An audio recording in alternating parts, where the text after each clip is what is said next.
এখনকার prime time news নিয়ে আমি আপনাদের সাথে আছি মৃন্ময়, আর আপনারা দেখছেন নিউজ বাংলা নেটওয়ার্ক।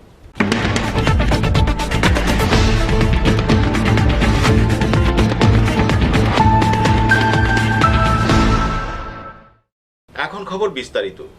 ফিশারি দুর্নীতির তথ্য চাইতে গেলে সাংবাদিকদের উপর চড়াও হন শাসক দলীয় উপপ্রধান বিমল বিশ্বাস। ঘটনা যুবরাজনগর বিধানসভার দেওয়ানপাশা গ্রাম পঞ্চায়েতের।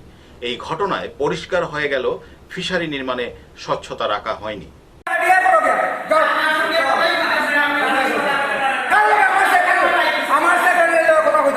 ফিশারি দুর্নীতিতে ঢিল পড়তেই উপপ্রধানের গাত্রদাহ। তিনি এক প্রকার সাংবাদিকদের উপরেও চড়াও হন। ঘটনার বিবরণে প্রকাশ, উত্তর জেলার যুবরাজনগর ব্লকের অধীন দেওয়ানপাশা গ্রাম পঞ্চায়েত এলাকায় পঞ্চায়েত থেকে সরকারি প্রকল্পের মাধ্যমে বেনিফিশিয়ারিদের যে ফিশারি নির্মাণ করে দেওয়া হয়েছে তাতে দুর্নীতি হয়েছে বলে স্থানীয়দের মধ্যে অনেকেই সাংবাদিকদের সাথে যোগাযোগ করেছেন। এই বিষয় নিয়ে মহকুমার সাংবাদিকরা দেওয়ানপাশা পঞ্চায়েত অফিসে যান ফিশারি নির্মাণের তথ্য সংগ্রহের জন্য বিগত ৩-৪ দিন আগে। পঞ্চায়েত সচিব সাংবাদিকদের জানান, তথ্য জানতে হলে আগাম লিখিত আবেদন করতে হবে। যথারীতি সোমবার সাংবাদিকরা আবেদনপত্র নিয়ে ফের দেওয়ানপাশা পঞ্চায়েত অফিসে গেলে পঞ্চায়েতের উপপ্রধান সাংবাদিকদের উপর চড়াও হন। এই গুণধর উপপ্রধানের নাম বিমল বিশ্বাস। সাংবাদিকরা শুধুমাত্র ফিশারি নির্মাণের তথ্য চেয়েছিল পঞ্চায়েত অফিস থেকে, তাতে গাত্রদাহ হয়েছে উপপ্রধান বিমল বিশ্বাসের। সাংবাদিকরা পঞ্চায়েতে একবারও বলেনি ফিশারি নির্মাণে দুর্নীতি হয়েছে। এই ঘটনা থেকে স্বাভাবিকভাবে বোঝা যাচ্ছে ফিশারি নির্মাণে স্বচ্ছতা রাখা হয়নি। তথ্য জানার অধিকার নাগরিকদের রয়েছে, আর সাংবাদিকরা ফিশারি নির্মাণের তথ্য সংগ্রহের জন্য লিখিত আবেদন করতে চাইলে তাদের উপপ্রধানের রক্তচক্ষুর সম্মুখীন হতে হয়েছে। পঞ্চায়েত স্তরে প্রকল্পে কোনো ঘোটালা হচ্ছে কিনা সেগুলি তুলে ধরে সরকারকে সতর্ক করা হচ্ছে সাংবাদিকদের অন্যতম পেশাগত দায়িত্ব, আর তাতেই চরম দুর্ব্যবহারের শিকার হতে হয়েছে মহকুমার সাংবাদিকদের। আচ্ছা, আপনি প্রতিনিধি তো, আমি সরকারি কথা বিষয়, আপনি সরকারি এমপ্লয়ি নেই, আপনি সরকারি এমপ্লয়ি নেই, আমি প্রতিনিধি, আমি আপনার কাছে অ্যাপ্লিকেশন দিছি না, আমি টু দা পঞ্চায়েত সেক্রেটারি, আমি টু দা পঞ্চায়েত সেক্রেটারি, তাই জবাব দিব। আমি টু দা পঞ্চায়েত, আপনি উপপ্রধান দিছি না, আমি সাদা কাগজে দরখাস্ত দিলে কোনো তথ্য দেওয়া যাইত না, তাই না কই তো। আপনি কে কোয়া? আপনি কে? আমি আপনার কাছে আইছি তথ্য, উপপ্রধানের কাছে আইছি না তো। আমি to the panchayat secretary. Dharmanagar থেকে বিকাশ ভট্টাচার্যের রিপোর্ট, নিউজ বাংলা। রবিবার প্রধানমন্ত্রী নরেন্দ্র মোদী কৃষি পরিকাঠামো উন্নয়নে সারা দেশের জন্য ১ লক্ষ কোটি টাকার ঘোষণা করেছেন। তার মধ্যে রাজ্য পাবে ৩৬০ কোটি টাকা। সোমবার মহাকরণে এই কথা জানান কৃষি ও পর্যটন মন্ত্রী প্রণজিৎ সিংহ রায়। কৃষকদের জন্য প্রধানমন্ত্রী নরেন্দ্র মোদী একাধিক পদক্ষেপ নিয়েছেন। কৃষকদের আয় যাতে দ্বিগুণ করা যায় তার জন্য প্রকল্প নেওয়া হয়েছে। সেগুলি যথাযথভাবে যাতে কার্যকর করা যায় তার জন্য রাজ্যগুলিকে বার্তা দিয়েছেন। আত্মনির্ভর ভারতে কৃষকদের সুবিধা দিতে রবিবার প্রধানমন্ত্রী ভার্চুয়াল মাধ্যমে 3টি বিশেষ ঘোষণা করেছেন। এর মধ্যে রয়েছে কৃষি পরিকাঠামো উন্নয়ন। এর জন্য ১ লক্ষ কোটি টাকার ঘোষণা করেছেন প্রধানমন্ত্রী। এর মধ্য থেকে রাজ্য পাবে ৩৬০ কোটি টাকা। এই প্রকল্প চলবে আগামী 10 বছর। সোমবার মহাকরণে এই বিষয়ে জানান মন্ত্রী প্রণজিৎ সিংহ রায়। দ্বিতীয় সিদ্ধান্ত হল এফপিও। এর মাধ্যমে রাজ্যের কৃষকরাও উপকৃত হবেন। তার জন্য কিছু পরিকাঠামো গঠন করতে হবে। মরশুমি ফসলগুলি এখানে প্যাকেটিং এবং বাজারজাত করা হবে বলে জানান তিনি। তৃতীয় হল প্রধানমন্ত্রী কিষাণ সম্মান নিধি যোজনা। এই প্রকল্প অনুযায়ী প্রতি বছর কৃষকদের ৬,০০০ টাকা করে প্রদান করা হচ্ছে, সরাসরি কৃষক অ্যাকাউন্টে যাচ্ছে। এদিন ৮.৫ কোটি কৃষককে প্রধানমন্ত্রী কিষাণ সম্মান নিধি যোজনা থেকে ১৭,০০০ কোটি টাকা প্রদান করা হয়েছে। এর মধ্যে ৪৫ কোটি টাকা রাজ্যের কৃষকদের অ্যাকাউন্টে ঢুকে গেছে বলে জানান মন্ত্রী প্রণজিৎ সিংহ রায়। আত্মনির্ভর ভারতের সঙ্গে কৃষকদের যুক্ত করার এই উদ্যোগকে স্বাগত জানান তিনি। আমি খুব রাজ্যের কৃষিমন্ত্রী হিসাবে একটা খুবই কৃষকদের জন্য ভারতবর্ষের আদরণীয় প্রধানমন্ত্রী নরেন্দ্র মোদীজি কৃষকদের আয় যাতে দ্বিগুণ হতে পারে তিনি আগেই ঘোষণা করেছেন, এবং সেটাই কার্যকরী করার জন্য উনি গতকাল আপনারা দেখেছেন সারা কৃষকদের মধ্যে একটা আলোড়ন সৃষ্টি হয়েছে। উৎসাহ উদ্দীপনার সঙ্গে তারা দেখেছে মাননীয় প্রধানমন্ত্রী আত্মনির্ভর ভারত এই প্রকল্প যাতে কৃষকদের মধ্যে উনি যাতে এই আত্মনির্ভর হতে পারে তার জন্য গতকাল উনি একটি ভিডিও কনফারেন্সের মাধ্যমে উনি ঘোষণা করেছেন মূলত তিনটি বিষয়ের উপরে, যেমন ধরুন কৃষি পরিকাঠামো উন্নয়ন, এগ্রি ইনফ্রাস্ট্রাকচার ডেভেলপমেন্ট ফান্ড, 1,00,000 কোটি টাকা ভারতবর্ষের কৃষকদের জন্য এই উনি ঘোষণা করেছেন, যার মাধ্যমে যে বিভিন্নভাবে ইনফ্রাস্ট্রাকচার এটা তৈরি হবে এবং কৃষকদের গুদাম ঘর, বিভিন্ন প্রক্রিয়াকরণ কেন্দ্র, কোল্ড চেইন, প্যাক হাউস ইত্যাদি বিভিন্ন কাজ এই এদের তৈরি হবে। আগরতলা থেকে সুমন ঘোষের রিপোর্ট, নিউজ বাংলা। রাষ্ট্রপতি পুরস্কার সম্মানে ভূষিত হলেন রাজ্যের প্রবীণ স্বাধীনতা সংগ্রামী অনাদি রঞ্জন সেন। রবিবার ওনার বাসভবনে এই পুরস্কার তুলে দেওয়া হয়। রাষ্ট্রপতি পুরস্কারে ভূষিত হয়ে আপ্লুত অনাদি রঞ্জন সেন। স্বাধীনতা সংগ্রামী অনাদি রঞ্জন সেনকে রাষ্ট্রপতি পুরস্কারে সম্মানিত করা হলো। রবিবারই পশ্চিম জেলার অতিরিক্ত জেলাশাসক অসীম সাহা ইন্দ্রনগর শিশু নিকেতন স্থিত তার বাসভবনে গিয়ে মালা, পুষ্পস্তবক ও মানপত্র তার হাতে তুলে দেন। 9 আগস্ট ভারত ছাড়ো আন্দোলন সংগঠিত হয়েছিল 1942 সালে, আর সেই 9 আগস্ট রাষ্ট্রপতি সম্মানে ভূষিত হলেন রাজ্যের প্রবীণ স্বাধীনতা সংগ্রামী অনাদি রঞ্জন সেন। দেশের বিভিন্ন স্থানের স্বাধীনতা সংগ্রামীদের এদিন রাষ্ট্রপতি সম্মানে ভূষিত করা হয়। রাজ্য থেকে এই রাষ্ট্রপতি সম্মান পান তিনি। স্কুল জীবন থেকেই স্বাধীনতা আন্দোলনে ঝাঁপিয়ে পড়েন তিনি। তৎকালীন পূর্ব পাকিস্তান, বর্তমান বাংলাদেশের হাই স্কুলে পড়ার সময় স্বাধীনতা আন্দোলনে তিনি যুক্ত হন। স্কুল জীবনে গ্রেপ্তার হন। অহিংস ও সশস্ত্র আন্দোলনে সক্রিয় ভূমিকা নেন তিনি। বাংলাদেশে তার জন্মস্থান। স্বাধীনতা আন্দোলনের পর ভাষা আন্দোলনের সক্রিয় ভূমিকা নেন অনাদি রঞ্জন সেন। 1952 সালের 23শে মার্চ ত্রিপুরায় আসেন তিনি। রাষ্ট্রপতি পুরস্কার পেয়ে খুশি অনাদি রঞ্জন সেন। এর আগেও কিছু সম্মান পেয়েছেন, কিন্তু রাষ্ট্রপতি সম্মান তার জীবনের বড় প্রাপ্তি বলে জানান তিনি।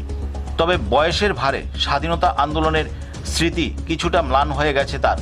তবে টুকরো টুকরো সেই স্মৃতিগুলি তুলে ধরেন রাষ্ট্রপতি পুরস্কারপ্রাপ্ত অনাদি রঞ্জন সেন। 1952 সালে ত্রিপুরায় এসে প্রথম গ্রীষ্মমুখ ছিলেন। এরপর জুলাইবাড়িতে থাকতে শুরু করেন। স্যার, আপনার কিরকম লাগলো এই কালকে যে পুরস্কারটা পেয়েছেন, এটা পেয়ে কি মনে হলো আপনার? ভালোই চলে গেছে। এটা তো আমরা নিজেরাই মনে অনেকটা আনন্দ পেয়েছি, যথেষ্ট নিজকে সম্মানিত মনে করতেছি। সোজা কথা, রাষ্ট্রপতি আমাদের মতো একটা সাধারণ লোকের, যাই হোক ভারতের রাষ্ট্রপতি কাছ থেকে সম্মান পাওয়া আমাদের পক্ষে তো সত্যিকারই একটা কল্পনার বাইরে জিনিস। সেদিনের কথাগুলো মনে পড়ে কি, স্বাধীনতা সংগ্রামে যখন অংশ নিয়েছিলেন? সেই সব কথা কি এখন মনে গেছে? 70-75 বছর আগের কথা, স্মৃতিতে তো নাই এসব কথা সব। এক দুটো বিষয় কি মনে আছে এখনো? যা এক দুটো বিষয় কি মনে আছে এখন? স্টুডেন্ট লাইফে কি কি করছে না করছে এগুলো কোন? স্টুডেন্ট লাইফে আমাকে তো স্টুডেন্ট লাইফে ইন্টার্ন করছিল, হোম ইন্টার্ন ব্রেক করছে। অবশ্য হোম ইন্টার্ন বাধ্য হয়েছে ব্রেক করতে। তারপরে আমার ওয়ারেন্ট ইস্যু হয়েছিল আর কি। এরপরে আমাকে অ্যারেস্ট করে আর কি। যখন অ্যারেস্ট করে তখন অবশ্য আন্দোলন প্রায় শেষ 46 ইয়ারে আমাকে অ্যারেস্ট করে। রাষ্ট্রপতি পুরস্কারপ্রাপ্ত স্বাধীনতা সংগ্রামী অনাদি রঞ্জন সেনের পুত্র স্বপ্নেন্দু সেন, তিনি অবসরপ্রাপ্ত অধ্যাপক। তিনি জানান তার পিতা ত্রিপুরায় এসে শিক্ষকতার পেশায় যুক্ত হন। জুলাইবাড়ি বেসরকারি স্কুলে তার কর্মজীবন শুরু হয়। 2 বছর কাজ করার পর সরকারি চাকুরি পান। এরপর শেষ পর্যন্ত শিক্ষকতার সেবা চালিয়ে যান। যতটুকু শুনেছি বলতে তো প্রায় শুনতাম আমরা, উনি যখন স্কুলে পড়তেন মোটামুটি ক্লাস 8-9 থেকেই ওনার ওই স্বাধীনতার জন্য কর্মকাণ্ড শুরু হয় আর কি। ওই দিকে উনি যে স্কুলে পড়তেন, Feni high school, Khandal high school বলতে, ওইখানে 9-এ যখন পড়তেন তখন ইন্টার্নশিপ মানে একটা নির্দিষ্ট জায়গায় আবদ্ধ করে রাখা আর কি, বাড়িতে অথবা যে জায়গায় থাকতেন হোস্টেলে, এর বাইরে আর যাওয়া যাবে না, এবং প্রতি সপ্তাহে 1 দিন বা 2 দিন করে থানায় হাজিরা দিতে হবে, 1 দিন করে প্রতি সপ্তাহে 1 দিন থানায় হাজিরা। এর মধ্যে থেকেও আবার পলায় যান এখান থেকে আর কি, মানে বাধ্য হয়েছে, এটা আর যায় নাই এই আর কি। তারপরে স্কুল থেকেও অ্যারেস্ট করে লিয়ে গেছে উনি উনার আরেক বন্ধুরে, তারপরে অ্যারেস্ট করে লিয়ে যায় থানায়, প্রচুর এনকোয়ারি। তার পরবর্তী সময়ে অন্যান্য যারা লিডার ছিল, বেসিক্যালি ওনারা কাজ করতেন হচ্ছে খবর আদান প্রদান, তারপরে ওই এরাও সশস্ত্র, তারপরে অহিংস, দুটোই প্র্যাকটিক্যালি করতেন আর কি। ধরো পিস্তল এখান থেকে ওইখানে পৌঁছে দেওয়া, চিঠি এখান থেকে এখানে নেওয়া যায়, স্টুডেন্টরা যা করে আর কি ওই কাজগুলি করতেন আর কি, ওই থাকা অবস্থাতে আর কি, জুনিয়র থাকা অবস্থাতে। তো তারপরে এগুলো করতে করতে ধরা পড়ে প্রথমে ধরো ওই ফেনী জেল, মাইজদি জেল, ওইখানে কাটান পর ছাড়া পড়ে, তারপরে আবার কাজ করেন এই আর কি। এবং ধরো নিজেদের বাড়িতে অনেক স্বাধীনতা সংগ্রামী যারা বড় বড় লিডার যারা ছিলেন, এদের কোনো এক জায়গা থেকে সঙ্গে করে নিজেদের বাড়িতে রাখতেন। আমাদের বাড়িতেও প্রচুর থাকতো, আমার ঠাকুমার কাছে ওখানে থাকতেন, বা এদের খবর দিত এখানে এরা আইতেছে, এদের দেওয়া খবর পাচার করা হইতো আর কি, বা কেউ আইতেছে কিনা, পুলিশ কোথাও আছে কিনা, খোঁজ খবর করছে কিনা, এগুলি এদের মাধ্যমে সংগ্রহ করতেন আর কি। এইভাবে কাজগুলো করতেন, কিন্তু এরাও আলটিমেটলি পুলিশের নজরে আসে আর কি। পরিবার পরিজন নিয়ে ইন্দ্রনগর শিশু নিকেতন সংলগ্ন বাসভবনে বর্তমানে বসবাস করছেন রাজ্যের প্রবীণ এই স্বাধীনতা সংগ্রামী। তবে জীবন সায়ান্নে এসে রাষ্ট্রপতি পুরস্কারে ভূষিত হয়ে আপ্লুত তিনি। তার মাধ্যমে রাজ্য গৌরবান্বিত হল তা বলাই বাহুল্য। আগরতলা থেকে সুমন ঘোষের রিপোর্ট, নিউজ বাংলা। বিদ্যুৎ বিল বেশি নেওয়ার অভিযোগে বিদ্যুৎ অফিস ঘেরাও করে বিক্ষোভ দেখালো জনগণ। ঘটনা বিশালগড়ের মধুপুর বিদ্যুৎ অফিসে। গ্রাহকদের পকেট কাটছে মধুপুর বিদ্যুৎ অফিসের অফিসাররা, আর সেই ক্ষোভ জানিয়ে সোমবার দুপুরবেলা মধুপুর এলাকার গ্রাহকরা মধুপুর বিদ্যুৎ অফিস ঘেরাও করে। তাদের বক্তব্য, পূর্বে যেভাবে বিদ্যুৎ বিল এসেছে সেই রকমই আসতে হবে, কিন্তু বর্তমানে দেখা যাচ্ছে পূর্বের তুলনায় 3 গুণ বিদ্যুৎ বিল আসছে। গ্রাহকরা জানান, প্রতি ইউনিটে 3 টাকা 34 পয়সা সরকারিভাবে ধার্য ছিল, কিন্তু একাংশ মধুপুর বিদ্যুৎ অফিসের অফিসারদের মধ্যে গত 4 মাস যাবৎ লকডাউনের বাহানা দেখিয়ে একসাথে 60 টাকা 20 পয়সার হিসেবে প্রতি ইউনিট করা হয়েছে, যার ফলে প্রত্যেকের বিল পূর্বের তুলনায় 3 গুণ বেড়ে এসেছে। এদিকে গ্রাহকরা সোমবার বিদ্যুৎ অফিসারের সাথে দেখা করতে গেলে তিনি কোনো সদুত্তর দিতে পারেননি। একদিকে লকডাউন, অন্যদিকে রোজগার নেই।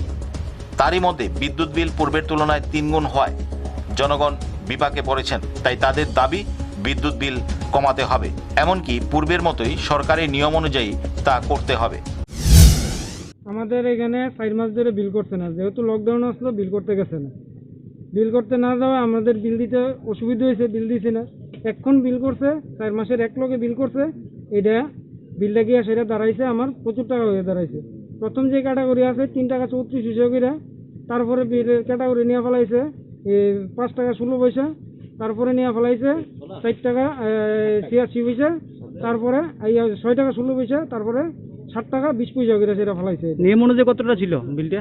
নিয়ম অনুযায়ী আমি মান্থলি দিলে আমার 3 টাকা 34 বা হার্ডলি আর 50 মিনিটের উপরে উঠলো হইলে ওই 5 টাকার মধ্যে থাকলো হইলে ওইটা ওই 4 মাস বিল না করাতে 7 টাকার মধ্যে গিয়ে সেটা পড়ছে। এটা 2 টাকার ছিল?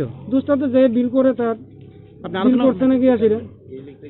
আপনি কি আলোচনা করছেন আজকে? হ্যাঁ, আজকে আলোচনা করছে। তারা কইছে যে যেটা যেভাবে দিছে এইভাবে দিতে লাগবে। আমরা এখন কি চান? আমরা চাই এটা যাতে কমাই দেয়, ওইটা এত বাড়তে হলে আমাদের দিতে অসুবিধা। কোন জায়গাটা? এটা মধুপুর। বিশালগড় প্রতিনিধি report, news Bangla. Teliamura Chakmaghat BJP মণ্ডলের উদ্যোগে সোমবার কোয়ারেন্টাইনে থাকা 26টি পরিবারের মধ্যে বিভিন্ন খাদ্য সামগ্রী বিতরণ করা হয়। বর্তমানে চলছে আরও 1 দফা লকডাউনের পর আনলক মেজার্স 1, সেই সাথে বাড়ছে করোনা আক্রান্তের সংখ্যাও। তেলিয়ামুড়া মহকুমার চাকমাঘাটে একটি পরিবারে একজনের শরীরে করোনা সংক্রমণ ধরা পড়ায় এলাকার ২৬টি পরিবারকে করোনা বিধি মেনে কোয়ারেন্টাইনে রাখা হয়েছে। আর্থিক দিক দিয়ে দুর্বল এই পরিবারগুলোর পাশে দাঁড়ালো ২৯ কৃষ্ণপুর মণ্ডলের অন্তর্গত চাকমাঘাট শক্তিকেন্দ্র। এদিন চাকমাঘাট শক্তিকেন্দ্রের উদ্যোগে ২৬টি পরিবারের হাতে চাল, ডাল, লবণ, আলু, পেঁয়াজ, তেল তুলে দেওয়া হয়। এই ছোট্ট অনুষ্ঠানে উপস্থিত ছিলেন ২৯ কৃষ্ণপুর বিধানসভার বিজেপি মনোনীত সম্পাদক রাজকুমার সরকার, মণ্ডল সদস্য অপু গোপ, শক্তিকেন্দ্রের কোঅর্ডিনেটর রাজকুমার দাস, রাহুল আচার্য সহ অন্যান্যরা। এই কঠিন পরিস্থিতির মধ্যে ত্রাণগুলি পেয়ে খুশি ২৬টি পরিবার। তেলিয়ামুড়া প্রতিনিধি রিপোর্ট, নিউজ বাংলা। ধর্মীয় ও সামাজিক অনুষ্ঠান চললেও করোনার কারণে মালা ব্যবসায়ীরা পড়েছেন বিপাকে। বৈশাখ মাসে যে মালা তৈরি করেছিলেন তা এখনও আটকে রয়েছে, এমনটাই জানালেন রাজধানীর যোগেন্দ্রনগরের এক মালা ব্যবসায়ী দীপক রুদ্রপাল। করোনার জেরে প্রভাব পড়েছে রাজ্যের বাজারগুলিতে। ছোট বড় শিল্প প্রতিষ্ঠানগুলিতে এর প্রভাব স্পষ্ট পরিলক্ষিত হচ্ছে। রাজধানী সংলগ্ন এমনই ক্ষুদ্র ব্যবসায়ীরা তাদের বক্তব্য তুলে ধরলেন। বিভিন্ন ধর্মীয় ও সামাজিক অনুষ্ঠানের চাহিদা মতো মালা বানিয়ে বাজারজাত করেন তারা দীর্ঘ বছর ধরে, কিন্তু এই বছর করোনার কারণে সেই ক্ষেত্রে সরাসরি প্রভাব পড়েছে। পয়লা বৈশাখ যে সমস্ত মালা তারা তৈরি করেছিলেন তা আটকে রয়েছে, এখনও বিক্রি হয়নি। এর মধ্যে চলছে একাধিক ধর্মীয় ও সামাজিক অনুষ্ঠান। আসন্ন দিনগুলিতেও রয়েছে এই ধরনের অনুষ্ঠান। সেই সব অনুষ্ঠানের কথা মাথায় রেখে ফের একবার মালা তৈরি করছেন শিল্পীরা। তবে এই মালাগুলি কতটুকু বিক্রি হবে তা নিয়ে যথেষ্ট সন্দিহান তারা। আগে যা তৈরি হতো তা বিক্রি করে সংসার চলত, কিন্তু এই বিক্রি এবার অনেকটাই কম, তাই শঙ্কিত তারা। আগে ১৫ থেকে ২০ জন শ্রমিক কাজ করত, কিন্তু করোনার জেরে এই শ্রমিকের সংখ্যা কমাতে হয়েছে। নির্দেশিকা থাকায় শ্রমিক ভিড় করা যাচ্ছে না, তাই নিজেরাই বাড়ির সদস্যদের নিয়ে এই মালা তৈরি করছেন বলে জানান যোগেন্দ্রনগর বনকুমারী কুমার পাড়ার বাসিন্দা দীপক রুদ্রপাল।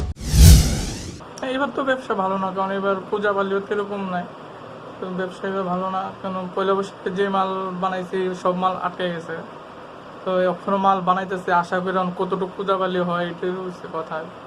আগরতলা থেকে সুমন ঘোষের রিপোর্ট, নিউজ বাংলা। দীর্ঘ প্রায় ৫.৫ মাস পর কেন্দ্র ও রাজ্য সরকারের নির্দেশিকা মেনে রাজধানীর NSRCC-তে শুরু হলো 3টি ইভেন্টে প্রশিক্ষণ। জিমন্যাস্টিক, যোগা ও টেবিল টেনিস, এই 3টি ইভেন্টে প্রশিক্ষণ শুরু করার অনুমতি প্রদান করার জন্য কেন্দ্র ও রাজ্য সরকারকে ধন্যবাদ জানান কোচ বিশ্বেশ্বর নন্দী, ত্রিপুরা স্পোর্টস কাউন্সিলের যুগ্ম সচিব সরজু চক্রবর্তী ও সোনার মেয়ে জিমন্যাস্ট দীপা কর্মকার। দীর্ঘদিন বন্ধ থাকার পর সোমবার থেকে রাজ্য ও কেন্দ্রীয় সরকারের সকল নির্দেশিকা মেনে রাজধানীর NSRC-তে 3টি ইভেন্টের প্রশিক্ষণ শুরু হয়েছে। মূলত জিমন্যাস্টিক, যোগা ও টেবিল টেনিসের প্রশিক্ষণ শুরু হয়েছে এই দিন। রাজ্যের সোনার মেয়ে দীপা কর্মকার সহ অন্যান্য জিমন্যাস্টরা এই দিনের প্রশিক্ষণে অংশগ্রহণ করেন। রীতিমতো ঠাকুরের পূজা দিয়ে সকলে এই দিন প্রশিক্ষণ শুরু করে। করোনা ভাইরাসের প্রকোপের জেরে দীর্ঘদিন ধরে রাজ্যে বন্ধ ছিল খেলাধুলা। আনলক 3-তে কেন্দ্রীয় সরকার যোগা ও জিমন্যাস্টিক এই 2টি ইভেন্টে প্রশিক্ষণ শুরু করার নির্দেশ দেয়। পরবর্তী সময় রাজ্য সরকার টেবিল টেনিস প্রশিক্ষণ শুরু করার অনুমতি দেয়। সেই মোতাবেক এই দিন প্রশিক্ষণ শুরু হয়েছে। এই দিনের প্রশিক্ষণে উপস্থিত ছিলেন দ্রোণাচার্য কোচ বিশ্বেশ্বর নন্দী, ত্রিপুরা স্পোর্টস কাউন্সিলের যুগ্ম সচিব সরজু চক্রবর্তী সহ অন্যান্যরা। 3টি ইভেন্টে প্রশিক্ষণ শুরু করার নির্দেশ দেওয়ার জন্য কেন্দ্রীয় ও রাজ্য সরকারকে ধন্যবাদ জানান দ্রোণাচার্য কোচ বিশ্বেশ্বর নন্দী। তিনি আরও জানান, শুরুতে জিমন্যাস্টদের বডি ফিটনেসের উপর জোর দেওয়া হবে, ধীরে ধীরে মূল প্রশিক্ষণ শুরু হবে। অ্যাকচুয়ালি আমরা যেটা জানি, এই বছর তো কোনো কম্পিটিশন নেই, ডিসেম্বর অবধি কোনো কম্পিটিশন নেই এখন অবধি, যেটা আমাদের নলেজে আছে। ঠিক আছে, দেখা যাক, যদি তার পরের বছর যদি কোনো রকম কম্পিটিশান আসে, তার জন্য আমরা অবশ্যই ফিট হব, আমাদের কাছে টাইম আছে। আমরা এখন জাস্ট ফিটনেসের পরে কিছুদিন পরে আমরা ইকুইপমেন্টসে আস্তে আস্তে উঠবো, বাচ্চাদেরকে উঠাবো, বাচ্চাদেরকে উঠিয়ে তারপরে ওদের পুরানা পারফরমেন্সে কীভাবে নেওয়া যায় সেদিকে চেষ্টা করে আস্তে আস্তে পুরানা পারফরমেন্সে যাব। তারপর কোনো কম্পিটিশন অ্যানাউন্সমেন্ট হলে আমরা তার জন্য প্রস্তুত থাকব। আমরা আপ্রাণ চেষ্টা করব। সহযোগিতা পাচ্ছি আমাদের স্টেট গভর্নমেন্ট থেকে, director sports, Tripura sports council, অবশ্যই আমাদের কেন্দ্রীয় সরকার যারা এই পারমিশন দিয়েছে আমার স্টেটকে, আমি সবাইকে অসংখ্য অসংখ্য ধন্যবাদ জানাই। অপরদিকে ত্রিপুরা স্পোর্টস কাউন্সিলের যুগ্ম সচিব সরজু চক্রবর্তী জানান, আনলক 3-তে কেন্দ্রীয় সরকার 2টি ইভেন্টে প্রশিক্ষণ শুরু করার অনুমতি দেয়। পরবর্তী সময় রাজ্য সরকার টেবিল টেনিসেও প্রশিক্ষণ শুরু করার অনুমতি দিয়েছে। সেই মোতাবেক 3টি ইভেন্টে প্রশিক্ষণ শুরু হয়েছে। বর্তমানে যে সকল খেলোয়াড়ের বয়স 14 বছরের উপর তাদের নিয়ে প্রশিক্ষণ শুরু করা হয়েছে। সকল ধরনের সরকারি নির্দেশিকা মেনে প্রশিক্ষণ শুরু করেন তারা। দীর্ঘ 5.5 মাস পর প্রশিক্ষণ শুরু হওয়ায় যথেষ্ট খুশি সোনার মেয়ে জিমন্যাস্ট দীপা কর্মকার। প্রশিক্ষণ শুরু করার জন্য সে কেন্দ্রীয় ও রাজ্য সরকারকে ধন্যবাদ জানায়। সামাজিক দূরত্ব বজায় রেখে তারা প্রশিক্ষণ করবে বলে জানায় সে। সত্যি আজকে আমরা প্রায় মার্চের 16 তারিখে জিম আমরা লাস্ট এসেছিলাম, তারপর আজকে আসা মানে সত্যি আমি খুব আনন্দিত এবং খুব খুশি। আমি অসংখ্য ধন্যবাদ জানাই স্টেট গভর্নমেন্টকে এবং সেন্ট্রাল গভর্নমেন্টকে যে আমাদের পারমিশন দিয়েছে প্র্যাকটিস করার জন্য। কারণ যারা স্পোর্টস পারসন এবং আপনারা বুঝতে পারেন, যখন আমরা জিম থেকে বাইরে থাকি, বাড়িতে লাস্ট 5.5 মান্থ ধরে আমি বাড়িতে ছিলাম এবং পুরো মানে বাড়িতে অনলাইনে ক্লাস করেছি আমাদের sir Nandi sir fitness class. তো আমরা বাড়িতে যখন পুরো একটা শিডিউল থাকে ওটা থেকে পুরো ব্রেক কিছু নেই, শুধু বাড়িতে অনলাইন ট্রেনিং। ততক্ষণে আমরা অনেকে মেন্টালি এবং নট আউট খুব যখন আমরা অ্যাপারেটাস থেকে দূরে থাকি খুব অ্যাপারেটাসকে মিস করি এবং মেন্টালি খুব উইক হয়ে যায়। কিন্তু আমাদের স্যার আমাদের হতে দেয়নি, সেটা বাড়িতে প্র্যাকটিস করি। আমাদের কিছু মানে যে ফিটনেস যেটা থাকে সেটা মানে যাতে খারাপ না হয়, এতদিন পরে এসে জিমে পুরো নতুন না লাগে সেটার জন্য। বাট আমি সত্যি খুব খুশি এবং আমি সবাইকে অসংখ্য ধন্যবাদ জানাবো আমাদের এই সুযোগ করে দেওয়ার প্র্যাকটিসের জন্য। এবং আমরা পুরো চেষ্টা থাকবে আমাদের সোশ্যাল ডিস্টেন্স মেনটেন করে এবং আমরা যাতে নিজেদের সেফ রেখে ট্রেনিং শুরু করতে পারি। 3টি ইভেন্টে সোমবার থেকে প্রশিক্ষণ শুরু হয়েছে। তবে তার আগে ত্রিপুরা স্পোর্টস কাউন্সিল থেকে সকল ধরনের ব্যবস্থা গ্রহণ করা হয়েছে খেলোয়াড়দের সুরক্ষার কথা ভেবে। এই দিন যারা প্রশিক্ষণ করতে এসেছে তাদের থার্মাল স্ক্রিনিং করা হয়েছে। এছাড়াও অন্যান্য সকল ধরনের ব্যবস্থা গ্রহণ করা হয়েছে। এতে খেলোয়াড়দের যথেষ্ট উপকার হবে তা বলাই বাহুল্য। আগরতলা থেকে সুমন ঘোষের রিপোর্ট, নিউজ বাংলা। কৃষ্ণপুর বিধানসভার অধীনে রয়েছে একটি ইকো পার্ক। দীর্ঘদিন ধরে এই পার্কের বেহাল দশা। এই পার্কটিকে ঠিকঠাক করার কোনো উদ্যোগ নেই ঊর্ধ্বতন কর্তৃপক্ষের। সারা দেশে চলছে করোনা ভাইরাসের ভয়াবহ মহামারী। এই মহামারীর ফলে রাজ্যের বিভিন্ন জায়গার মতো রাস্তাঘাট থেকে শুরু করে সবকিছু যেমন নিস্তব্ধ হয়ে আছে, তেমনি কৃষ্ণপুর বিধানসভার অন্তর্গত একটি ছোট্ট ইকো পার্ক। এই পার্কের বেহাল অবস্থা হয়ে আছে দীর্ঘদিন ধরে। এরই কিছু চিত্র উঠে এসেছে আমাদের ক্যামেরায়। পার্কের শুভ উদ্বোধন হয় 13 সেপ্টেম্বর 2011 ইংরেজি তারিখে। এরপর থেকে ঊর্ধ্বতন কর্তৃপক্ষের কোনো দেখা সাক্ষাৎ নেই বলে খবর জানা যায়। আগরতলার প্রতিনিধি রিপোর্ট, নিউজ বাংলা। রাজ্য এবং বর্ধমানবাসীর মঙ্গল কামনায় সোমবার বর্ধমানের সর্বমঙ্গলা মন্দিরে পুজোর আয়োজন করল বিজেপি। এতে উপস্থিত ছিলেন বিজেপির রাজ্য নেতা রাজু বন্দ্যোপাধ্যায় সহ অন্যান্য কর্মকর্তারা। বর্ধমানবাসী সহ রাজ্যের সমস্ত মানুষের মঙ্গল কামনায় বর্ধমানের সর্বমঙ্গলা মন্দিরে সোমবার বিশেষ পুজোপাঠের আয়োজন করল বিজেপি। সেই পুজোতে অংশগ্রহণ করলেন রাজ্য বিজেপির নেতা রাজু বন্দ্যোপাধ্যায় সহ অন্যান্য বিজেপি কর্মকর্তারা। করোনা মহামারীর আতঙ্ক চলছে গোটা বিশ্বজুড়ে। গোটা দেশ এবং রাজ্যেও ততস্থ হয়ে রয়েছে মহামারীকে কেন্দ্র করে। স্বাস্থ্য বিভাগের তরফ থেকে স্বাস্থ্যবিধি মেনে চলার কথা বারবার সকল মানুষকে বলা হচ্ছে। এই পরিস্থিতিতে সমস্ত মানুষের মঙ্গল কামনায় বিজেপির তরফ থেকে পূর্ব বর্ধমানের অধিষ্ঠাত্রী দেবী সর্বমঙ্গলার কাছে বিশেষ পুজোপাঠের আয়োজন করা হয়। মাস্ক পরে শারীরিক দূরত্ব যতটা সম্ভব বজায় রেখে এই পূজাতে অংশগ্রহণ করলেন বিজেপির নেতা নেতৃত্ব সহ কার্যকর্তারা। দেখুন, করোনায় বর্ধমানের সাংঘাতিক অবস্থা। আর যারা করোনায় ভুগছে এবং বর্ধমানের মানুষ তাদের যারা করোনায় ভুগছেন তাদের দ্রুত আরোগ্য কামনা করলাম, সুস্থতা কামনা করলাম এবং বর্ধমানের মানুষ যাতে ভালো থাকে, শান্তিতে থাকে, সুখে থাকে, তাই জন্যই মূলত পুজো। পূর্ব বর্ধমান থেকে পাপাই সরকারের রিপোর্ট, নিউজ বাংলা। পূর্ব বর্ধমান শহরের বিভিন্ন জায়গা থেকে 70 জন তৃণমূল কর্মী বিজেপিতে যোগ দিয়েছেন। সোমবার সাংবাদিকদের মুখোমুখি হয়ে এই কথা জানান বিজেপি নেতা রাজু বন্দ্যোপাধ্যায়। আসন্ন পশ্চিমবঙ্গ রাজ্য বিধানসভা নির্বাচন, সেই বিধানসভা নির্বাচনের প্রাক্কালে দলীয় সংগঠনকে মজবুত করতে একাধিক কর্মসূচি গ্রহণ করেছে বিজেপি। পূর্ব বর্ধমানে বিজেপির তরফ থেকে নানা কর্মসূচি গ্রহণ করা হয়েছে। সোমবার বর্ধমান জেলা বিজেপির কার্যালয়ে একটি বিজেপি কর্মসূচির ডাক দেওয়া হয়। সেখানে সাংবাদিকদের মুখোমুখি হয়েছিলেন রাজ্য বিজেপি নেতা রাজু বন্দ্যোপাধ্যায়। এছাড়াও উপস্থিত ছিলেন পূর্ব বর্ধমান জেলা বিজেপির সভাপতি সন্দীপ নন্দী সহ অন্যান্য বিজেপির কর্মকর্তারা। এদিন মেমারি সহ বিভিন্ন এলাকা থেকে তৃণমূল কংগ্রেস ছেড়ে যোগদান করেছেন বিজেপিতে। দলবদল প্রক্রিয়া অব্যাহত। আগামী বছর রাজ্যে বিধানসভা নির্বাচন, তার প্রাক্কালে বিভিন্ন জায়গায় দলবদল প্রক্রিয়ার কর্মসূচি চলছে। বিজেপির তরফ থেকে সংগঠনকে আরও বেশি শক্তিশালী এবং মজবুত করার জন্য একাধিক কর্মসূচি গ্রহণ করা হচ্ছে। এদিন বিজেপির কার্যালয়ে পূর্ব বর্ধমান শহরের বিভিন্ন জায়গা থেকে 70 জন তৃণমূল কর্মী যোগদান করলেন বিজেপিতে। তাদের দলীয় পতাকা তুলে দিলেন রাজ্য বিজেপির নেতা রাজু বন্দ্যোপাধ্যায়।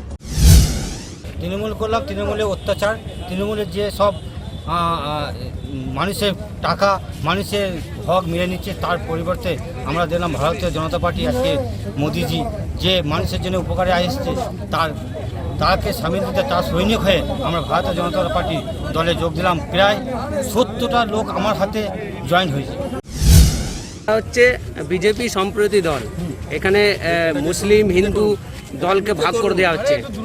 এই বিষয়ে আপনি কি বলবেন? আপনি বিজেপিতে এসেছেন একজন মুসলিম হয়ে, কি বলবেন? ভারতীয় জনতা পার্টি কোনো সাম্প্রদায়িক দল নয়, কারণ যদি সাম্প্রদায়িক দল হতো তাহলে ফ্রি যে অ্যাকাউন্টে যে পয়সাগুলো কিন্তু কন্টিনিউ সমস্ত হিন্দু মুসলমান যে আমাদের মহিলারা বোরকা পরে, আমি মেমারি ব্যাংকে দেখেছি লাইন দিয়ে ওনারা পয়সা নিচ্ছেন এবং ফ্রি গ্যাস দিচ্ছেন। শুধু তাই না, এবং যে কেন্দ্র সরকার যে ঘরগুলো, প্রধানমন্ত্রী আবাস যোজনার ঘরগুলো মুসলিমদেরকেও দেওয়া হচ্ছে, হিন্দুকেও দেওয়া হচ্ছে, মানে এখানে কোনো হিন্দু মুসলমান বলে কিছু নেই। পূর্ব বর্ধমান থেকে পাপাই সরকারের রিপোর্ট, নিউজ বাংলা। গোপন সংবাদের ভিত্তিতে অভিযান চালিয়ে 5 জন ডাকাতকে আটক করল পূর্ব বর্ধমানের ভাতার থানার পুলিশ। তাদের কাছ থেকে আটক করা হলো আগ্নেয়াস্ত্র সহ বেশ কিছু ধারালো অস্ত্র। গভীর রাতে গোপন সূত্রে খবর আসে ভাতার থানায় যে একদল ডাকাত ডাকাতি করার উদ্দেশ্যে জড়ো হয়েছে ভাতারের নাসিক গ্রামে পুরাতন রাইস মিলের কাছে। পুলিশ তড়িঘড়ি সেই জায়গায় হানা দেয়। হাতে নাতে ধরা পড়ে 5 ব্যক্তি। তাদের নাম উত্তম দাস, মন্টু দাস, সন্ন্যাসী দাস। এদের সকলেরই বাড়ি নাসিক গ্রামে। তাদের কাছ থেকে রড, 2টো বোঝালি আগ্নেয়াস্ত্র উদ্ধার করেছে ভাতার থানার পুলিশ। পুলিশ সূত্রে খবর, তারা কোথায় ডাকাতি করতে যাচ্ছিল সে বিষয়ে তদন্ত শুরু হয়েছে। তাদের সঙ্গে আর কেউ জড়িয়ে আছে কিনা তারও জিজ্ঞাসাবাদ শুরু করা হয়েছে। সোমবার ওই 5 ব্যক্তিকে বিচার বিভাগের জন্য বর্ধমান আদালতে তোলা হয়। ভাতার থানায় ব্যক্তিগত কাজে এসেছি। আমি এখানে এসে জানতে পারলাম গতকাল রাত্রিতে নাসিকগ্রাম দাসপাড়ার 5 জন ছেলে পুরাতন মিলের সামনে কোনো এক জায়গায় ডাকাতি করার উদ্দেশ্যে জড়ো হয়। পুলিশ তার নির্দিষ্ট তথ্যের ভিত্তিতে জানতে পারে। তাড়াতাড়ি পুলিশ সেই জায়গায় পৌঁছে 5 জনকে পাকড়াও করে এবং 5 জনকে জিজ্ঞাসাবাদের পর তাদের কোনো সদুত্তর মেলেনি। তারা যে ডাকাতি করতো তারা এটা কিছু কিছু কথা কবুল করেছে। এর জন্য আমি বরবেলুন 1-এর গ্রামবাসী হিসাবে এবং ভাতার থানার একজন নাগরিক হিসাবে ভাতার থানার পুলিশকে আমি অসংখ্য ধন্যবাদ জানাই। পূর্ব বর্ধমান থেকে পাপাই সরকারের রিপোর্ট, নিউজ বাংলা। বাড়ি থেকে বের হয়ে আর বাড়ি ফিরে আসেনি 17 বছরের এক নাবালিকা। ঘটনা পাথারকান্দির জুরবাড়ি এলাকায়। কোনো সহৃদয় ব্যক্তি এই মেয়েটির সন্ধান পেলে 6000618730 অথবা 936556721010 এই নাম্বারে যোগাযোগ করার জন্য পরিবারের পক্ষ থেকে জানানো হয়েছে। অপহরণ নাকি অন্য কিছু ভেবে উঠতে পারছেন না নিখোঁজ হওয়া নাবালিকার পরিবারের সদস্যরা।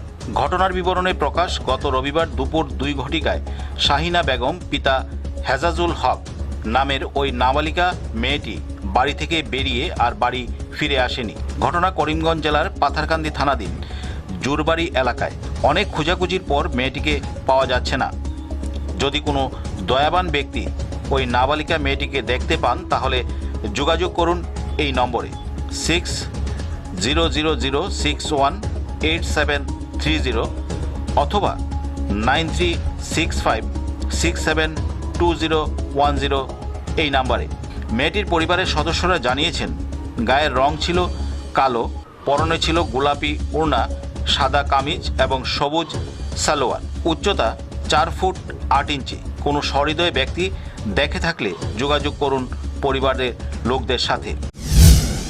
গত রবিবারে 2টার থেকে আমার গুবাতে যে খুঁজাইয়া ভাইয়ার না, যদি কোনো দয়াবান ব্যক্তি পাইন তাহলে ও নম্বরে ফোন করবা, আমরা লগে যোগাযোগ করবা। পাথারকান্দি প্রতিনিধি রিপোর্ট, নিউজ বাংলা। সোমবার মালদার চাচলে এক যোগদান সভার মধ্য দিয়ে প্রায় শতাধিক তৃণমূল কর্মী বিজেপিতে যোগ দেন। পঞ্চায়েতের নানা প্রকল্প থেকে বঞ্চিত হয়ে তারা বিজেপিতে যোগ দিয়েছেন বলে জানান নূরজাহান বিবি। দলবদলের হিড়িক চলছে মালদার চাচলে। তৃণমূল ছেড়ে বিজেপিতে যোগ দিচ্ছেন খোদ সংখ্যালঘুরা। সম্প্রতি মাসখানেক আগে ভগবানপুর গ্রাম পঞ্চায়েত এলাকার শতাধিক তৃণমূল সমর্থক বিজেপিতে যোগ দিয়েছিলেন। সোমবার সন্ধ্যায় চাচল থানার রামদেবপুরে ফের শতাধিক তৃণমূল সমর্থক বিজেপিতে যোগ দিয়েছেন বলে দাবি করছে জেলা বিজেপি নেতৃত্ব। খরবা গ্রাম পঞ্চায়েত এলাকার ওই কর্মীরা ক্ষুব্ধ হয়ে বিজেপিতে যোগদান করেছে বলে জানিয়েছেন 11 নং জেলা পরিষদের সংখ্যালঘু মোর্চার মণ্ডল সভাপতি আব্দুল কাইম ওরফে টুটুল। তবে কেন তারা বিজেপিতে যোগ দিচ্ছে? বিজেপিতে আসা খরবা জিপির শ্রীপতিপুরের নূরজাহান বিবি জানান, তৃণমূলের পঞ্চায়েত সদস্যরা পঞ্চায়েতের নানান প্রকল্প থেকে তাদের বঞ্চিত করেছেন, তাই স্বইচ্ছায় যোগদান করছেন তিনি। বিজেপিতে যোগদান নিয়ে ভিত্তিহীন বলে দাবি করছেন মালদা জেলা পরিষদের সদস্য সামিউল ইসলাম। তিনি বলেন, অর্থলোভ দেখিয়ে কয়েকজনকে যোগ করে শতাধিক বলছে বিজেপি। মমতা ব্যানার্জির উন্নয়নে কেউ দল ত্যাগ করবে না বলে দাবি সামিউল ইসলামের।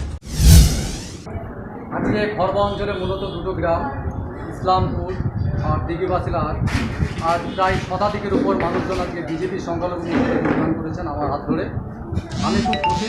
2021 সালে পাখির চোখ করেছি আমরা যে জিতবো বিধানসভায়, তার একটা প্রয়াস, আমরা যে চেষ্টা চালিয়ে যাচ্ছি, তার এখন এটা আমরা শুধু ট্রেলার দিচ্ছি, পিকচার আমি বাকি এখন শুধু চলছে। আগামী দিনে আরও ভাঙন ধরবে খরবা অঞ্চল, এটা নিয়ে কোনো ব্যাপার নেই, সন্দেহ নেই। মালদা প্রতিনিধি রিপোর্ট, নিউজ বাংলা। হাত পা বেঁধে মনু নদীর জলে বাপি ঘোষকে যারা ফেলেছিল 12 ঘন্টার মধ্যেই অভিযুক্তদের ধরতে সক্ষম হলো কুমারঘাট থানার পুলিশ। মঙ্গলবার তাদেরকে কৈলাসহর আদালতে পাঠানো হয়েছে। ধৃত 2 অভিযুক্তের নাম মৃণালকান্তি সিনহা ও গৌতম দে। গত রবিবার গভীর রাতে হাত পা বেঁধে ফেলে দেওয়া হলো নদীর জলে এক যুবককে। পরে ভাগ্যের জুড়ে প্রাণে বেঁচেছিল বাপি ঘোষ নামে বছর 27-এর ওই যুবক। অভিযোগে জানা গিয়েছিল আগরতলা নরসিংগড়ের যুবক বাপি ঘোষ কুমারঘাটের 82 মাইলে একটি গাড়িতে সহচালকের কাজে যোগ দেয় প্রায় 1 মাস পূর্বে। রবিবার রাতে গাড়ি গৌতম দে এবং মৃণালকান্তি সিনহা তাকে হাত পা বেঁধে 1টা নাগাদ ফটিকরায়ের মনু নদীতে ফেলে দেয় বলে অভিযোগ করে কুমারঘাট থানায় একটি মামলাও করেছিল ওই যুবক। মামলার নম্বর 51/2020 ধারা 342/325/307/34 আইপিসি। মামলাটি হাতে নিয়ে কুমারঘাট থানার পুলিশ 12 ঘন্টার ভিতরে পাকড়াও করতে সক্ষম হয় অভিযুক্তদের নাম মৃণালকান্তি সিনহা এবং গৌতম দে। তাদেরকে মঙ্গলবার 10টা নাগাদ কৈলাসহর কোর্টে পাঠানো হয়। এক সাক্ষাৎকারে ওই যুবক বাপি ঘোষ জানায়, অভিযুক্তদের আজ কৈলাসহর কোর্টে পাঠিয়েছে কুমারঘাট থানার পুলিশ। আমার এই গাড়িটাতে নিয়ে আসে তারা নিয়ে বুঝে পালাইছে গৌতম দে। কোন দিক থেকে কোন দিকে নিয়েছিল? এদিক দিয়ে নিয়েছে, থানার সামনে দিয়ে নিয়েছে।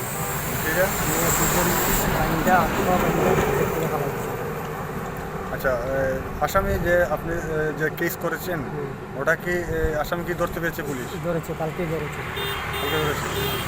ওদের নাম কি?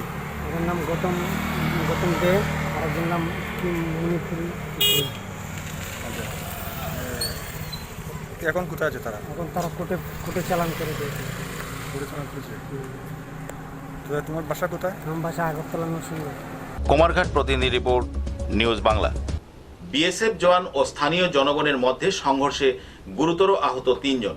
ঘটনা কদমতলা থানাধীন প্রত্যেকরায় গ্রাম পঞ্চায়েতের ইছাইরপাড় ভারত বাংলা সীমান্তে। এই ঘটনায় তীব্র উত্তেজনা বিরাজ করছে গোটা এলাকা জুড়ে। সীমান্ত সুরক্ষা বাহিনী অর্থাৎ বিএসএফ দেশের নিরাপত্তা রক্ষার পাশাপাশি বিভিন্ন সামাজিক কাজেও এগিয়ে আসতে দেখা যায়, কিন্তু মাঝে মধ্যে একাংশ বিএসএফ জওয়ানরা যেসব অপকাণ্ডের সাথে লিপ্ত হয় তা দেশের মেরুদণ্ডের মধ্যে একটা আঘাত সৃষ্টি করে বলা যায়। এমনই এক ঘটনার সাক্ষী রইল উত্তর জেলাবাসী।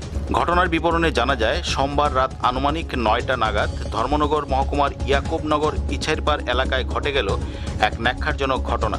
জানা যায়, ওই সময় ইছাইরপাড় গ্রামের জনৈকা গৃহবধূ প্রাকৃতিক কাজের জন্য নিজ বাড়ির বাইরের শৌচালয়ে গেলে পেছন থেকে ঝাপটে ধরে এক বিএসএফের জওয়ান। এমনটাই অভিযোগ মুসলিম বেগম নামের গৃহবধূর। আর তখনই ঘটে যত বিপত্তি। মহিলার চিৎকারে ছুটে আসেন গ্রামবাসীরা। অভিযুক্ত বিএসএফ জওয়ানকে আটক করতে চাইলে ঘটনাস্থলে ছুটে আসে 15 থেকে 20 জনের এক বিএসএফের জওয়ানের দল। তারা এসে কোনো কিছু বুঝে নেওয়ার আগেই বেধড়ক মারপিট শুরু করে বলে অভিযোগ স্থানীয়দের। এবার শুনে নেওয়া যাক নিগৃহীতা ওই গৃহবধূর বক্তব্য। বারইছি ফেচ্চাপ করাত বারইতে ও পিছন দিকে আইয়া আমারে বিএসএফ কারেন্ট গেছে গিয়া বিএসএফ আইয়াও ধরছে বিনোদে আমার তো দৌড়িয়াও আমারে করিয়া লইয়া তারা তো একলগে 5-6টা বিএসএফ আইছে আইয়াও আমারে দৌড়িয়ানো কুস্তি করিয়া করিয়া আমারে এমনি কাপড় তারাও আইছেন তারা আইয়া আমি আও সিক সিলানে দিছি দিয়ে ওখানে আইছি ওখানে আইছি ওখানে আওয়ার পরেও সিক দিছি আমারে বিএসএফ মাইলি রে বিএসএফ মাইলি রে ও আস্তা বাড়ির মানুষ বার হয়েছেন আমার জামাই দেবর আমার ফুয়াই সারা বার হয়েছেন বারণি পরেও বিএসএফ তোর মায়ের দৌড় করছে এটা মায়ের দেখাইবার মতন নাই আপনারা এটা শরীরও আছে দেখাইবার মতন নাই আমার ফুয়া জামাই সবরে মারছে বনি জামাই সারারে মারছে মারিয়া বিএসএফ করিয়া তারা তখন আরো ফোন করি আমি আস্তা বাড়ি বড়ি লাইছেন বিএসএফ বাইরে একটা মানুষ বাড়ি ঢুকতে দিছে না খালি তারাও বাড়ির মানুষের মারছে তারা গুল্লি করছে তারা করছে তখন তারা বাড়িতে আর কেউ দেয় না তারপরেও তো ফায়ার করছে করার পরে রয়েছে রাত্রে গেছে সকালে আইয়া আরো বিএসএফ মনে করি 6-7টা বিএসএফ আইয়া আমরা ওখানে আমরা বাড়তে খালি বারইলে মাইদর করতো আমরা ফুরকিরিকানে আইয়া সকাল 4টার সময় আইয়া পুলিশে বিএসএফ আরো আইয়ারিও করছে করিয়া মনে হয় 1 ঘন্টা লেট করে গেছে আমরা বাড়ির তারিম খাই খাই রে বাবা অকল বারোই না রে বাবা অকল বারোই না বিএসএফ মারলিব কিতা লাগে কালকে রাত্রে মারিয়া গেছে আর ওখানে আবার মারাতে ডরাই গেছি আমি ডরাইয়া কইছি বাবা অকল বারোই না করো বাজে তারা গেছে গিয়া করিয়া। আপনারা কি মামলা করেছেন থানায়? না আমরা মামলা করছি। এদিকে পরিস্থিতি উত্তপ্ত হয়ে উঠলে বিএসএফের জওয়ানরা গ্রামবাসীদের বেধড়ক মারপিট সহ তাণ্ডব চালায় এলাকায়। পাশাপাশি টিয়ার গ্যাস এবং কয়েক রাউন্ড গুলিও চালায় বলে জানিয়েছেন গ্রামবাসীরা। এই ঘটনায় বেশ কয়েকজন নারী পুরুষ গুরুতর আহত হয়েছেন বলে জানা যায়। পরিস্থিতি মোকাবিলায় খবর দেওয়া হয় কদমতলা থানায়। পুলিশ ছুটে গিয়ে আহতদের উদ্ধার করে কদমতলা প্রাথমিক স্বাস্থ্যকেন্দ্রে নিয়ে আসে। প্রাথমিক চিকিৎসার পর তাদের অন্যত্র রেফার করা হয়। এদিকে কদমতলা প্রাথমিক চিকিৎসা কেন্দ্রে চিকিৎসা চলাকালীন অবস্থায় নিগৃহীতা গৃহবধূর স্বামী মাসুক মিয়া ঘটনার বিস্তারিত জানান আমাদের সংবাদকর্মীকে।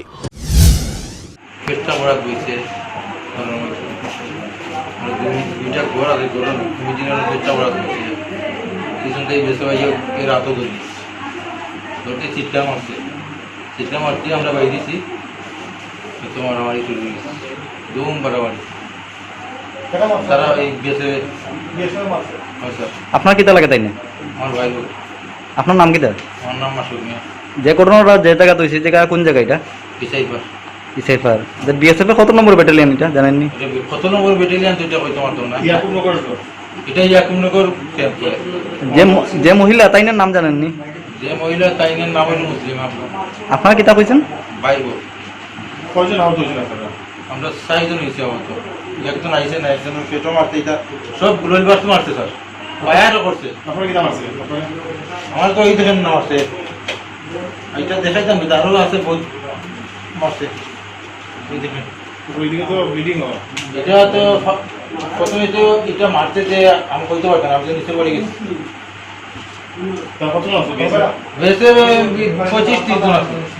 এই ন্যাক্কারজনক ঘটনায় সীমান্ত এলাকায় থাকা কর্মরত বিএসএফ এর ভূমিকা আবারও একবার প্রশ্নচিহ্নের মুখে। প্রসঙ্গত মাত্র কয়েকদিন পূর্বে ঊনকোটি জেলার কৈলাসহর মহকুমায় জনৈক এক সিআরপিএফ জওয়ানের অপকর্ম বেরিয়ে আসতেই ছিছি রব বইছে রাজ্য জুড়ে। জনৈকা এক নাবালিকা মেয়েকে বিয়ের প্রলোভন দিয়ে লাগাতার ধর্ষণ করছিল ওই জওয়ান। এতে 7 মাসের গর্ভবতী নাবালিকা বিয়ে করতে চাইলে অনীহা প্রকাশ করে সে। তখন অসহায় নাবালিকার পরিবার কৈলাসহর মহিলা থানায় লিখিত অভিযোগ দায়ের করেছিল। এভাবে একাংশ সীমান্তরক্ষী বাহিনীর কর্মীরা অসামাজিক কাজের সাথে লিপ্ত হওয়ায় এক প্রকার অস্বস্তির পরিবেশ সৃষ্টি হয়েছে রাজ্যের সীমান্ত এলাকাগুলিতে। এদিকে ইয়াকুবনগরের ঘটনায় অভিযোগ পাল্টা অভিযোগের খবর পাওয়া গেলেও বিষয়টি অন্য রূপ দিয়ে মিটমাটের চেষ্টা চলছে বলে সূত্রের খবর। কারণ সীমান্তরক্ষী বাহিনীদের কাছে একটা সুবিধা রয়েছে বটে। সীমান্ত এলাকায় তাদের দ্বারা কোনো ঘটনা সংঘটিত হলে উল্টো গ্রামবাসীদের উপর পাচার বাণিজ্যের মামলা চালিয়ে দেওয়া হয়। তবে এই বিষয়ে কি ভূমিকা নেয় বিএসএফের আধিকারিকরা, সেটাই এখন দেখার বিষয়। বাড়িতে আসলাম, মোটরসাইকেল একটা আর মানে এখন জান না কিন্তু খুব আওয়াজ দিয়া শব্দ করিয়া একটা করে কি তো হইল বিমানের মতো নামার পরে বারিন্দাত এখানে আওয়ার পরে এখন আওয়াজটা বন্ধ হয়েছে। 5 মিনিট এরকম বারিন্দাত বইছি, বোয়ার পরে এই বাড়ির থেকে আওয়াজ উঠছে, মেয়ে লোকর পুরুষ লোকর বাচ্চারার কান্না চিৎকার আওয়াজ খুব বেশি করে উঠছে। আমরা ঘর থাকি সব বাইরেছি, বাড়িয়া ওই রাস্তার গেছি, যাওয়া বাদে দেখছি এখানে বিএসএফ, কেউ আছে ড্রেসে, কেউ আছে জাঙ্গি ভিন্ন, কেউ হাফ প্যান্ট ভিন্ন। দেখি আমরা ঢুকি গেছি, এখানে যেহেতু বিএসএফ আইছে তাইলে কিচ্ছু নাই, আমরা ভাবছি মনে করে চোর টুর বা ডাকাইত টাকাইতে আইছে। বিএসএফ দেখি আমরা ঢুকি গেছি, সব আমরা ঘরে ঢুকাইয়া আমরা 2 ভাই, ফারুক মিয়া আর আমি, আমার নাম মোহাম্মদ কামাল উদ্দিন। তো এখানে আম গাছর নিচে ওই মিলগড় সাইডে তো এখানে দাঁড়াই রয়েছি। একটা ছেলে রাস্তার দিকে দিছে দক্ষিণে দিয়ে দৌড়, উত্তরটা কি দক্ষিণে দিয়ে দৌড় দিয়া গেছে কি, হঠাৎ পিছনে আইছে তোমার বেসে একটা উন্দ ইয়া বন্ধুকে খান লইয়া আইয়া আমরা এখানে দাঁড়াই রয়েছি, দেখিও দাঁড়িয়েও দিছে না, কিচ্ছু না, ফায়ার করে দিছে। যখন বন্দুক যাচ্ছি আমার বড়জনটা দেখতে মারি কইছি ও বেসে দিকে আর উন্দ ইয়ার মনে গুলি করে দিব, ইয়া দেখতে মারি মিলগড়ার সাইডে ঢুকাইছি। আর কইতে না কইতে আমার উপরে ফায়ার করা হয়েছে, ফায়ার করিয়া ওই আতর এখানে পড়ছে, এখানে পড়ছে, এখানে পড়ছে, ফায়ার ওই যে এখান বিএসএফ এর পাবলিক ভিতরে এখানে একটা ক্ল্যাশ হয়েছিল।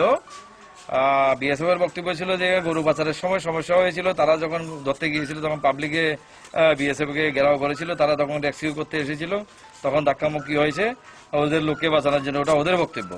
আমরা এলাকাতে এসেছি, প্রতিনিধিরা আছেন এখানে, এখানে মাইনরিটি মোর্চার আমাদের ডিস্ট্রিক্ট সেক্রেটারি আছেন, শাহাবুদ্দিন আছেন, আমাদের উপপ্রধান আছেন, আমাদের প্রত্যেক রায়ের শুনতে পেলাম গতকাল রাতে নাকি এখানে 3-4 রাউন্ড গুলিও ফায়ার হয়েছে। না, কাউকে মানে উদ্দেশ্য করে যে একদম মেইন যে বুলেট, এরকম বুলেট ফায়ার হয়েছে কিন্তু আমার জানা নেই বা আমি শুনিনি। এবং কিন্তু তাদের গায়ের ভিতরে কিছু ইনজুরি হয়েছে, ইনজুরিগুলো অনেক সময় যেগুলিকে ডিসবার্স করার জন্য ওদের কাছে এমন কিছু ইনস্ট্রুমেন্ট থাকে বা গুলির মতো অনেক সময় যেগুলিকে অনেকগুলি মানুষের বিভিন্ন শরীরে লাগে, এরকম কিছু ব্যবহার হতে পারে বলে মনে হচ্ছে আমার। এবং ওরা আহত হয়েছে কিছু, 3-4 জনেরা ব্যথা পেয়েছে। এই রিগার্ডে আমরা অলরেডি দোনো পক্ষ থেকে আমরা অভিযোগ পেয়েছি, পাশাপাশি এলাকাতে যাতে শান্তি শৃঙ্খলা সঠিক থাকে আমরা এসে সবার সঙ্গে বসে আমরা কথা বলছি, যাতে করে শান্তি শৃঙ্খলা কোনো অবস্থাতে বিঘ্নিত না ঘটে। আর বেআইনিমূলক কাজ হলে সে বিএসএফ হোক আর জনগণই হোক, আইনের ঊর্ধ্বে কেউ নয়, আমরা আইনের ব্যবস্থা। এই বিষয়ে কি কদমতলা থানাতে কোনো মামলা নিয়েছেন? কদমতলা থানাতে জাস্ট এখন 2 পক্ষের তরফ থেকে 2টা অভিযোগ আমার কাছে জমা পড়েছে। আমি এলাকাতে আপাতত এসেছি পরিস্থিতি যে যাতে উত্তপ্ত না হয় সেটা দেখার জন্য, বাকিটা আমরা দেখে সবার সঙ্গে কথা বলে আমরা। স্থানীয় পাবলিকের কি বক্তব্য রয়েছে? স্থানীয় পাবলিকের বক্তব্য এটাই যে তোমরা ঢুকে গেছে বাড়িঘরে, ওদেরকে মারধর করেছে, মহিলাদের পর্যন্ত, মহিলারা ভয় পেয়ে গেছে, পুরুষ লোকের উপরেও ওরা মারধর করেছে, এরকম অভিযোগ আমরা। মহিলাকে শ্লীলতাহানির কি কোনো অভিযোগ রয়েছে? মহিলারা যেটা বলেছে যে ওদের এখানে একটা মহিলা বসেছিলেন, ওনাকেও ধাক্কামুক্কি করেছেন, যেটা আপনি বলেছেন এই রকম অভিযোগে আমরা আমাদের কাছে মহিলার মাধ্যমে আমাদের কাছে গেছে। আমি কালকে রাত্রে হাসপাতালে গেছি। পুলিশ কি এখন তদন্ত করছে? আপনারা তদন্ত করছেন? ধর্মনগর প্রতিনিধি রিপোর্ট, নিউজ বাংলা। এখনকার মতো প্রাইম টাইম নিউজ এ পর্যন্তই। আমাদের পরবর্তী সংবাদ দেখার জন্য চোখ রাখুন নিউজ বাংলার পর্দায়।